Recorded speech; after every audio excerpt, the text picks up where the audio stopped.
Bonsoir à toutes et à tous, vous allez voir une critique du film Eddington d'Ari Aster, mais vous me direz, Eddington, il est sorti il y a plus d'un an? Ben vous avez complètement raison, mais en fait cette année a été tellement remplie en projets que j'aurais pas pu la sortir plus tôt. D'ailleurs, si vous avez des nouvelles d'Ari Aster, dites-le en commentaire, parce que je pense que depuis le flop d'Eddington, il est complètement déprimé le garçon. C'est pas grave Harry, on a bien aimé Hérédité et Midsommar. Et donc voilà, on a tourné la vidéo dans un lieu atypique à Bruxelles et elle a pris une dimension complètement particulière.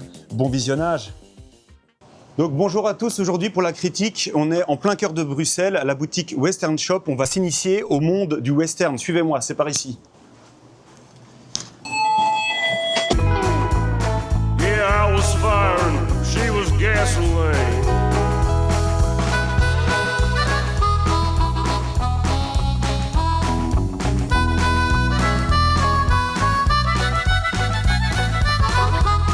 Bonjour. Bonjour monsieur.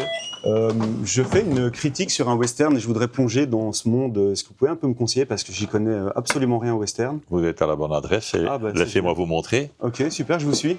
Notre goal a toujours été, moi j'ai ouvert le magasin il y a 35 ans, et c'était toujours vouloir acheter et vendre de l'authentique et pas du look-like, comme disent les Américains. Le chapeau, évidemment, si on veut être un cow-boy, on a besoin d'un chapeau. Nous vendons la marque Stetson, qui est mondialement connu, qui est le chapeau du cow-boy par excellence. Qu'est-ce qui fait un bon chapeau de cow-boy? Ça dépend un petit peu ce qu'on veut. Le vrai chapeau de cow-boy va être en castor, mais va être assez cher, même très cher. Aujourd'hui, on fait des chapeaux de cow-boy en laine, qu'on appelle des crushables et water repellent, donc c'est-à-dire qu'on peut plier pour voyager par exemple, si on ne veut pas le garder sur la tête, ils reprennent leur forme. Et je vois que vous avez des jeans aussi, ça fait... Alors on vend... Notre incontournable. Notre marque c'est Wrangler, qui est le jeans du cowboy. Si vous allez à des rodéos, aux États-Unis, c'est Wrangler qui sponsorise tous les rodéos. Ça, c'est un modèle qui existe depuis 1947. On parle d'un jeans droit qui va très bien avec la paire de bottes et qui a, pour monter à cheval, la double couture extérieure et la simple couture intérieure. Donc, ce sont des petits détails, mais qui font le confort du cowboy. C'est vraiment dans le but de faire du cheval, alors Pas spécialement. Notre majeure clientèle, ce sont des city slickers, comme disent les Américains. Ce sont des gens comme moi, c'est-à-dire qui sont habillés avec bien sûr une chemise, un bolo tie, boucle de ceinture, jeans et bottes de cow-boy. Un city slickers, c'est-à-dire un urban cowboy. Ok. Moi, je ne monte pas à cheval, je ne roule pas en Harley Davidson, je ne danse pas western, je suis un collectionneur. Alors ça, c'est ma vitrine avec mon award que j'ai reçu. J'ai une collection qui est devenue unique au monde.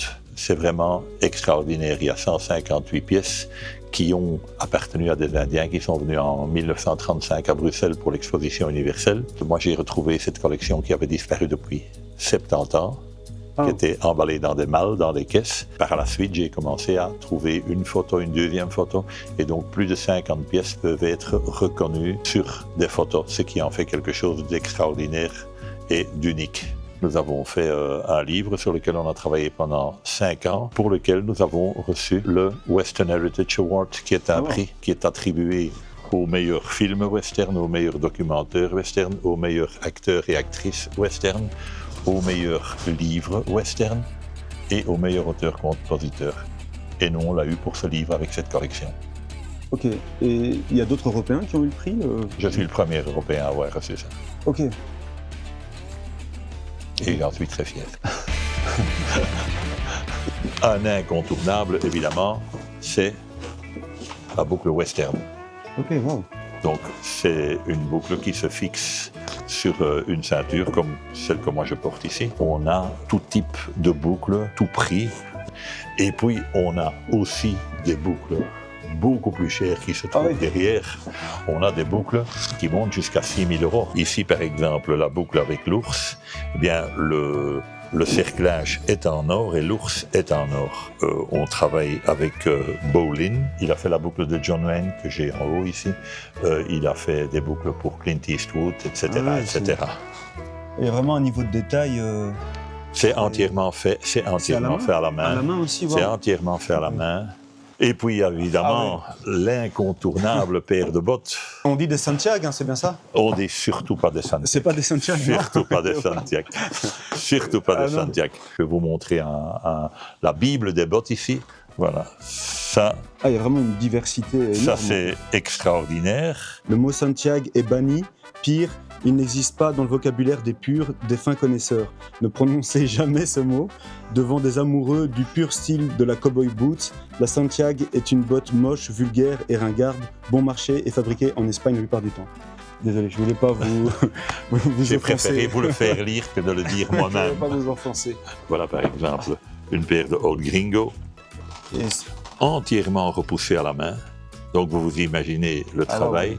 C'est vraiment tous ces petits points, c'est chaque fois un petit point de marteau. Tout ça c'est lacé à la main, c'est vraiment du beau boulot. Nous avons bien sûr des peaux exotiques. Voilà du smooth ostrich, ce sont des flancs d'autruche. Oh, wow. Voilà de l'autruche, du bison, bien sûr, il fallait du bison. Ici nous avons le film Jaws, du requin. Du requin. Là, c'est vraiment exotique pour le coup. Hein. Voilà. Si on va rester dans la mer Ah, waouh.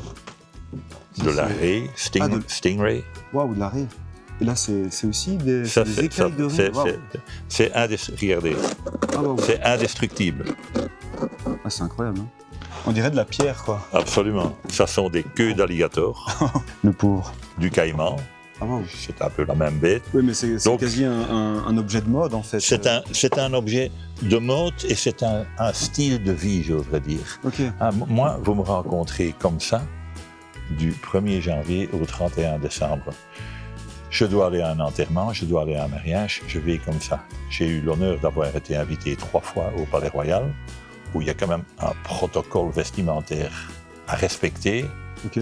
Bon, je n'ai pas mis un jeans, évidemment, mais j'ai mis un 2 pièces, mais j'ai toujours mis un bolo et j'ai toujours mis une paire de bottes. J'ai vu d'ailleurs que vous avez eu des célébrités dans la boutique ici, on peut aller voir. On a toute la chanson française qui vient.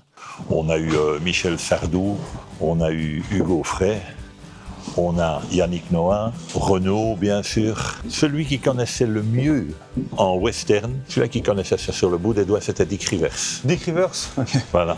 Au niveau international, Bruce Springsteen, pas n'importe qui évidemment. Et si vous voulez me conseiller d'avoir un vrai style de cow-boy, est-ce que je pourrais essayer une tenue? Vous pouvez Absolument. me conseiller vu ma... Vous voulez une tenue de City Slickers comme Oui, moi? c'est des sneakers, voilà. Voilà. Donc, je dois mettre le jeans dans les bottes. Non, en dehors des bottes. En dehors, ok, oui.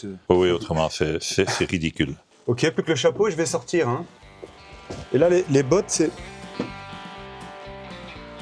C'est de la raie, hein, c'est bien ça? C'est de la raie. Bon, attention, François, je vais sortir. Tadam. Qu'est-ce qu'il y a, cowboy? The New Billy the Kid. Bah, non, mais c'est beau, hein, franchement. Ça me va bien encore, je trouve.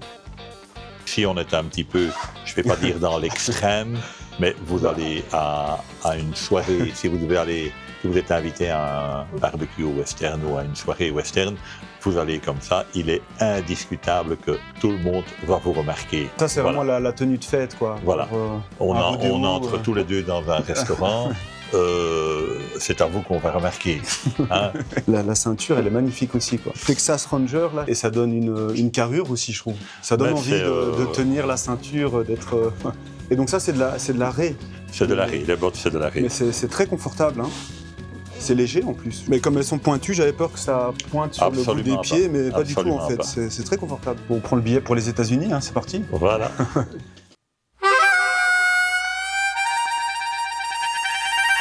Hé, shérif! Ça fait 2 ans que je suis ici, vous m'avez oublié! Bon, alors, qu'est-ce que raconte cet Eddington? Donc, c'est en mai 2020, à Eddington, petite ville du Nouveau-Mexique, la confrontation entre le shérif et le maire met le feu aux poudres en montant les habitants les uns contre les autres. Shérif! D'habitude, j'aime bien quand tout n'est pas expliqué, qu'il y a une part de mystère ou une part d'interprétation qui est laissée au spectateur et qu'on ne nous prend pas par la main pour tout nous expliquer. À ce titre, j'aime beaucoup tous les films qui sont elevated horror, donc c'est une horreur un peu plus esthétique et intellectuelle, comme dans The Witch de Robert Eggers, où la menace de la sorcière n'est jamais vraiment clairement définie. Et ici, j'ai l'impression que le « et pourquoi pas » va un petit peu trop loin. Ari Aster veut être le maître du jeu et il décide, par exemple, « Ah là, il y a des extraterrestres qui arrivent et ils détruisent tout ». Bon, c'est pas ce qui arrive dans le film, hein, mais j'ai vraiment l'impression qu'il s'est dit « C'est moi le réalisateur et je fais ce que je veux ». Et c'est intéressant parce que d'habitude, j'aime bien cette ouverture au mystère, mais Eddington est vraiment venu tester mes limites de spectateur. Donc n'hésitez pas à vous serrer la main, à vous remercier. Ouais. Merci beaucoup pour ce beau look. Bah oui, là c'est magnifique. C'est bon? Voilà, je vous dois combien? Alors, voilà, le prix est affiché devant vous. Ah, ouais. C'est des dollars? Non, des euros, hein, des euros. Ah, des euros? Voilà. Bah, je vais juste prendre un pins alors, s'il vous plaît. Bon pour moi. Ce que j'arrête, c'est les pins, vieux. Ça me fait plus marrer. Merci d'avoir regardé cette première partie. Un immense merci à François, alias Frank, de nous avoir ouvert les portes de sa boutique et partagé sa superbe collection. C'est toujours un plaisir de rencontrer des passionnés, même quand on n'y connaît pas grand-chose au western. Et surtout, si vous voulez découvrir le Western Shop ou repartir avec une belle paire de boots, ne tardez pas. La boutique quittera Bruxelles à la fin de l'année. C'est peut-être votre dernière occasion d'y faire un tour. Dans le prochain épisode... Il y a les gens qui regardent là sur le côté, ils rigolent. Sans blague.